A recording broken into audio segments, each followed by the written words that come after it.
Hello and welcome to study IAS. मैं हूं आपका दोस्त विवेक मिश्रा और एक बार फिर हाजिर हूं आपके सामने इंडियन पॉलिटी मैराथन सेशन में। If you want to join Unacademy so please this code study IAS for extra discount on plus courses. Also you can join us on various social media platforms. तो शुरू करते हैं। हम कल बात कर रहे थे कंपनी रूल के बारे में। आज हम बात करेंगे क्राउन रूल। क्राउन रूल 1858 से 1947 जब तक कि हमारा देश स्वतंत्र नहीं हुआ तब तक रहता है। क्राउन रूल आता क्यों है, इसके पीछे कारण था फर्स्ट वॉर ऑफ इंडिपेंडेंस 1857, जिसे हम सिपाही म्यूटिनी भी कहते हैं, सिपाही विद्रोह भी कहते हैं। तो इसके क्या रीजन रहे होंगे? Heavy tax policy, discriminatory tariff policy against the Indian products, और भी रिलीजियस और प्रॉपर्टी लैंड से रिलेटेड कई सारे रीजंस थे। तो इन सब कारणों से फर्स्ट वॉर ऑफ इंडिपेंडेंस होता है और बाई चांस कहें या फिर ईस्ट इंडिया कंपनी का गुड लक कहें, ईस्ट इंडिया कंपनी जीत जाती है और इंडियंस ये लड़ाई हार जाते हैं। Causes of the failure in the first war of independence is basically limited territorial base and support of certain Indian public to British authorities. हमारे ही कुछ लोग ब्रिटिश अथॉरिटीज से मिले हुए थे और उनका सपोर्ट करके इधर की बातें उधर करके तो कुछ इस तरह से कुछ इन्फॉर्मेशन लीक हुई, तो इसका भी फायदा ब्रिटिशर्स ने उठाया। लैक ऑफ रिसोर्सेज, हमारे पास रिसोर्सेज कम थे। इंग्लैंड वर्ल्ड पावर था उस टाइम पे, उसके पास रिसोर्सेज की कोई कमी नहीं थी, हथियार थे। हमारे पास लैक ऑफ कोऑर्डिनेशन, लीडरशिप नहीं था, कोई एक सेंट्रल लेवल पे लीडरशिप नहीं था, कोऑर्डिनेशन हमारा अच्छा नहीं था। तो ये सब मिलाकर के इसके फेल होने का कारण बना। फिर इसके बाद 1857 में by chance East India Company जीत तो जाती है, तब ब्रिटिशर्स को लगता है कि अब हमें कुछ ना कुछ अच्छी पॉलिसी अपनानी होगी और फिर आता है गवर्नमेंट ऑफ इंडिया एक्ट 1858, जैसे हम act of good governance of India के नाम से भी जानते हैं। Basically good governance of India act इनका ये था कि यहाँ good governance means answerable government. Queen Victoria ने इंग्लैंड में रहते हुए ही इलाहाबाद प्रोक्लेमेशन किया, एक अनाउंसमेंट कराई और अपने आप को एम्प्रेस ऑफ इंडिया घोषित कर लिया, यानी सारी पावर क्वीन के अंडर में चली गई। फिर एक्ट ऑफ गुड गवर्नेंस के थ्रू ये कुछ ऐसे प्रोविजंस लेके आते हैं जहां पे गवर्नर जनरल का ऑफिस जो होता है उसे एबॉलिश कर देते हैं और एक नया ऑफिस क्रिएट करते हैं, ऑफिस ऑफ वायसराय। अब इसमें क्या डिफरेंस है? तो बेसिकली डिफरेंस ये था कि वायसराय जो थे वो इंडिया में सबसे ऊपर थे, मतलब इंडिया में सबसे बड़ा ऑफिस अगर था तो वायसराय का था, और वो सीधे आंसरेबल था ब्रिटेन की क्वीन को, यानी क्वीन विक्टोरिया को। And the first viceroy was Lord Canning. They just also created a new office, secretary of State of India. इसे हम इस तरह से जानते हैं, suppose this is the British parliament, blue one, and the yellow one is the Indian council.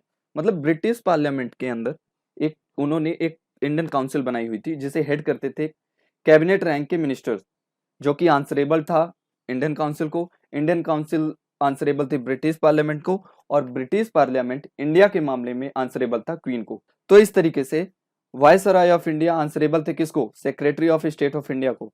Secretary of State of India answerable थे Indian Council को। Indian Council answerable थी ब्रिटिश पार्लियामेंट को, एंड ब्रिटिश पार्लियामेंट इंडिया के मामले में answerable थे queen को। ये एक हायरार्की बन चुकी थी और सीधे क्वीन के अंडर में रूल चल रहा था। साथ ही साथ इस एक्ट में डबल गवर्नमेंट सिस्टम अबॉलिश कर दिया और उसी की जगह वो लेकर के आए थे secretary of the state of India का नया ऑफिस। ठीक है।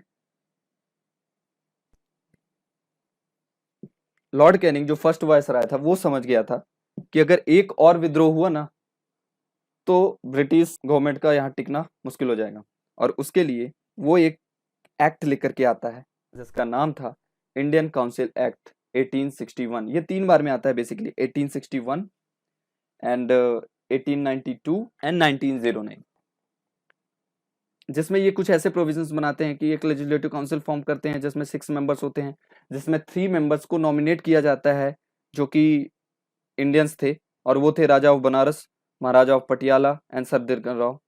दे also recognised portfolio system. Portfolio मतलब डिपार्टमेंट, जितने ज्यादा डिपार्टमेंट्स होंगे उतनी रिस्पॉन्सिबिलिटी बढ़ेगी, इसलिए उन्होंने ज्यादा से ज्यादा डिपार्टमेंट बढ़ाए। They also empowered the viceroy issue ordinance without the concurrence of the legislative council during the emergency which was valid for the 6 month। ठीक है। बिना लेजिस्लेटिव काउंसिल की सहमति के भी वो एक ऑर्डिनेंस जारी कर सकते थे जो कि 6 महीने के लिए वैलिड होता था। फिर आता है इंडियन काउंसिल एक्ट 1892। इसमें लेजिस्लेटिव काउंसिल्स के मेंबर इंक्रीज कर दिए जाते हैं, 6 से 16 कर दिए जाते हैं। Now they can discuss on the budget issues, तो बजट में अब वो बात कर सकते थे, they can discuss on the budget. They also provided some nomination of some non-official members of a central legislative council by the viceroy on the recommendation of the provincial legislative council and the Bengal Chamber of Commerce. Basically ये था कि सिर्फ viceroy nominate कर सकता था, लेकिन अब 1892 के इस एक्ट से not only the viceroy but also the chambers of commerce, Bengal chambers of commerce, trade unions, universities, इस तरह के ऑर्गेनाइजेशंस भी इंडियंस को नॉमिनेट कर सकते थे। और फिर आता है Indian council act 1909 which is also known as Morley Minto reforms. Of course, the Morley was the then Secretary of the State of India and the Lord Minto was the Viceroy of India. और इस act में वो होता है जिसकी मार भारत को सबसे ज्यादा पड़ी, यानी फूट डालो और राज करो की नीति। बेसिकली ये इन्होंने अपीजमेंट पॉलिसी अपनाई थी। अपीजमेंट मीन्स तुष्टिकरण की राजनीति करके इन्होंने भारत का फायदा उठाया। हिंदू मुस्लिम में इन्होंने मुस्लिम को सेपरेट इलेक्टोरेट दे दिया वोटिंग के लिए, और यहाँ से शुरू होता है डिवाइड एंड रूल पॉलिसी। और इसीलिए लॉर्ड मिंटो को father of the communal electorate भी कहा जाता है। इस एक्ट के थ्रू काउंसिल लेजिस्लेटिव काउंसिल्स के फिर से नंबर बढ़ा दिए जाते हैं। जैसे पहले स्टार्टिंग का से हुआ था 6 से 16 किया, फिर 16 से 60 कर दिया गया। प्रोविंशियल स्टेट्स के भी नंबर्स बढ़ाए जाते हैं, पर पर्टिकुलर स्टेट्स के अकॉर्डिंग था, तो कोई फिक्स्ड नंबर नहीं था, पर उनके भी नंबर को इंक्रीज किया जाता है। और इसी एक्ट से दे provided for the first time the association of Indians with the executive council of the viceroy and the governors. Satyendra Prasad Sinha as the law member became the first Indian to join the Viceroy's executive council. Viceroy की एक executive council जो थी उसको join करने वाले first Indian थे Satyendra Prasad Sinha as the law member. और फिर होती है एंट्री गांधी जी की, father of the nation Mahatma Gandhi. तो वो देखते हैं कि हमारे देश में लोगों को यही नहीं मालूम कि हम कब ब्रिटेन की कॉलोनी बन चुके थे। कॉलोनी मतलब बेसिकली जहां ना हमारे पास कोई लीगल कंट्रोल था, ना पॉलिटिकल पावर्स थी, यहाँ तक कि हमारा हेड ऑफ द स्टेट भी हमारा खुद का नहीं था, सारा कुछ कंट्रोल में था ब्रिटेन के। तो हम ब्रिटेन की कॉलोनी बन चुके थे, ब्रिटेन हम पर शासन कर रहा था। गांधी जी ने इंडियंस को आकर के ये समझाया कि सोवरेन कंट्री की मांग करने के लिए हमें सबसे पहले डोमिनियन स्टेट की मांग करनी पड़ेगी। सोवरेन मतलब संप्रभु। संप्रभु मतलब क्या होता है कि जहां हमारे पास हमारा हेड ऑफ द स्टेट भी हमारा होगा, लीगल एंड पॉलिटिकल कंट्रोल भी हमारा होगा। डोमिनियन स्टेट का दर्जा यानी जहां हमारे पास पॉलिटिकल एंड लीगल कंट्रोल होगा, सिर्फ हेड ऑफ द स्टेट हमारा नहीं होगा। और उसके बाद जब हम डोमिनियन स्टेट बन जाएंगे फिर हम मांग करेंगे सोवरेन कंट्री की, जहां हेड ऑफ द स्टेट भी हमारा होगा और हम आजाद होंगे। लेकिन इसके लिए हमें सबसे पहले बनाना होगा फेडरेशन। फेडरेशन यानी यूनियन। जैसा कि आप सभी को मालूम है उस समय हमारा देश दो हिस्सों में बटा था, एक रजवाड़ा प्रिंसली स्टेट एंड दूसरा प्रोविंशियल स्टेट्स। सो बेसिकली जो प्रोविंशियल स्टेट्स थे वो ब्रिटिश गवर्नमेंट के गुलाम थे, लेकिन जो प्रिंसली स्टेट्स थे, प्रिंसली स्टेट्स में जो प्रिंसली स्टेट्स के राजा थे उन्होंने अंग्रेजों के साथ एक एग्रीमेंट साइन किया हुआ था जिसका नाम था सुजैनिटी। इस सुजैनिटी का मतलब क्या था? ये एग्रीमेंट था between the Britishers and the princely states, जहां पे राजाओं को उनके क्षेत्र में पूरी आजादी थी, पूरा लीगल कंट्रोल उसका था। सिर्फ डिफेंस और फॉरेन अफेयर्स जो था ब्रिटिश गवर्नमेंट के अंदर आता था, और बाकी पूरी लीगल कंट्रोल, पॉलिटिकल कंट्रोल उस राजा के अंडर में ही थी। सिर्फ उन्हें ब्रिटिश गवर्नमेंट को टैक्सेस देना था, और राजा हमेशा टैक्स देने के लिए तो तैयार ही रहते हैं। तो जब उनको सारी सुविधाएं ऑलरेडी मिल रही थी तो वो क्यों चाहेंगे कि अंग्रेज भारत छोड़ के चले जाएं? उनको सारी सुख सुविधाएं मिल रही है, तो उन्होंने रिफ्यूज कर दिया, मना कर दिया उन्होंने फेडरेशन बनाने से। तब गांधी जी ने कहा कि प्रोविंशियल स्टेट्स को प्रोविंशियल ऑटोनॉमी मांगना चाहिए। प्रोविंशियल ऑटोनॉमी होती क्या है? प्रोविंशियल ऑटोनॉमी मतलब जहां बाइकैमरलिज्म हो। बाइकैमरलिज्म मतलब स्टेट ऑफ काउंसिल, राज्यसभा, और हमारे पास डिवीजन ऑफ पावर होना चाहिए, मतलब वही जैसे union list, concurrent list, state list जो होती है वो।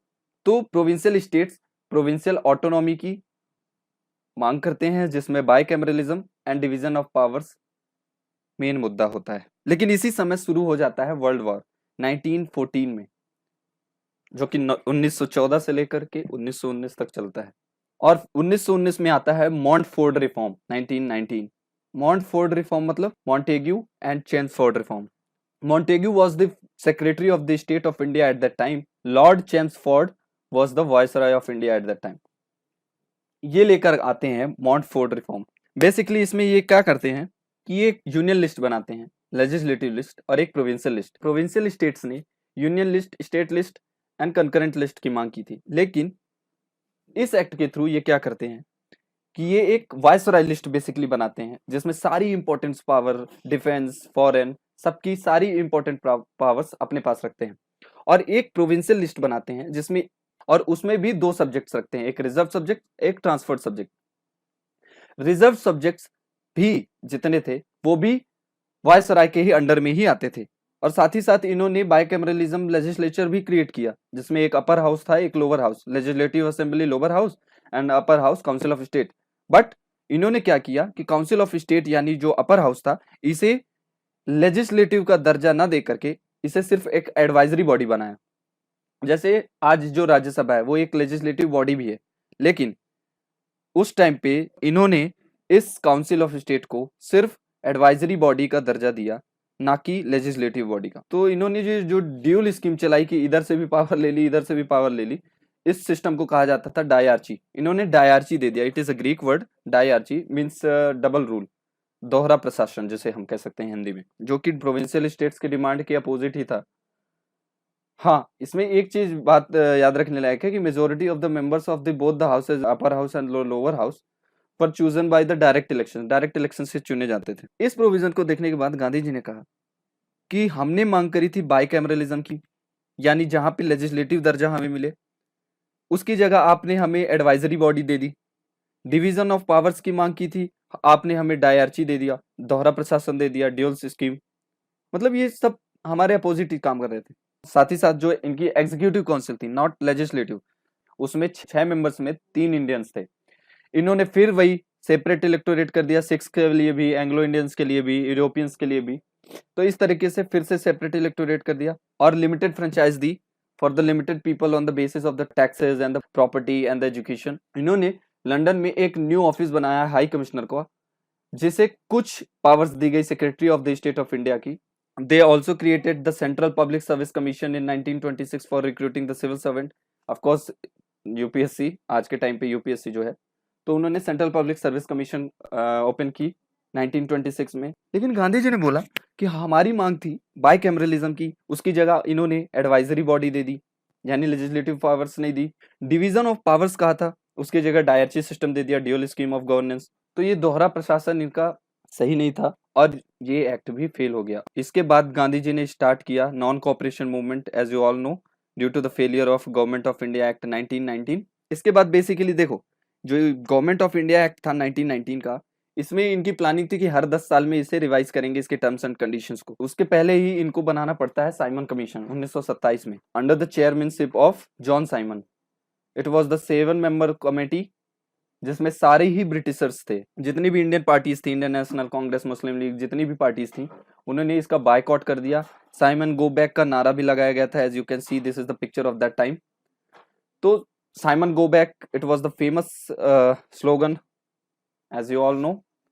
और 1930 में साइमन कमीशन अपनी रिपोर्ट देती है, और फिर आता है गवर्नमेंट ऑफ इंडिया एक्ट 1935, जिसमें ये फेडरल लिस्ट भी दे देते हैं with 59 items for the centre, provincial list देते हैं with 54 items for provincial states, and concurrent list for both centre and the provincial states.